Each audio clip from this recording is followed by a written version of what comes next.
In Florida, car accidents are governed by what is called the Uniform Traffic Code, or Chapter 316 of the Florida statutes. Within those provisions, there are also requirements dealing with auto insurance, the no-fault law, and laws of that nature. What I want to try to do is give you an overview of some of the common issues that come up in the context of an automobile accident first. A lot of people like to believe that the police officer or the law enforcement officer who comes to the scene, be it local or highway patrol or even sheriff's deputy, that they are something of a judge and a jury right there on the scene. Either the person who didn't get the citation was not negligent, or the person who did get the citation was negligent. The reality of it is that under Florida law, that may or may not be the case. The fact is that that accident report, the Florida Traffic Crash Report, which is generated as a result of the accident, is inadmissible in a civil court of law. In other words, no jury, no judge is ever going to see that accident report. The public policy behind that is to try to facilitate the free flow of information at the accident scene. That doesn't mean that you ought to make up things or do anything other than tell the complete truth at the accident scene. You should do that. But it means that you need to be aware that law enforcement officer is not the judge and jury. That accident report is never going to come into evidence to either support or refute any claims that you may have. Secondly, realize that under the Florida no-fault law, also called PIP or personal injury protection, that your medical expenses are going to be paid by your own insurance, provided you own a vehicle in the state of Florida.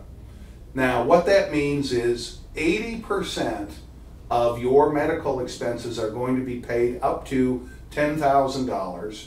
60% of your lost wages are going to be paid up to $10,000. Now, that's not $10,000 apiece. That is an aggregate or a combined $10,000.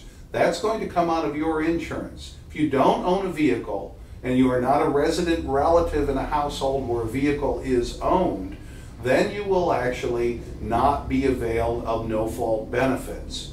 Something you need to keep in mind, remember, after that automobile accident, your automobile no-fault coverage is going to be the primary coverage for your injuries.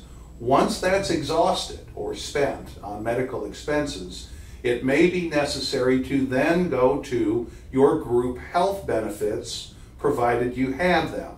It may also be the case that if you're insured under Medicare or insured under Medicaid, that would then be, those sources would then be secondary payers.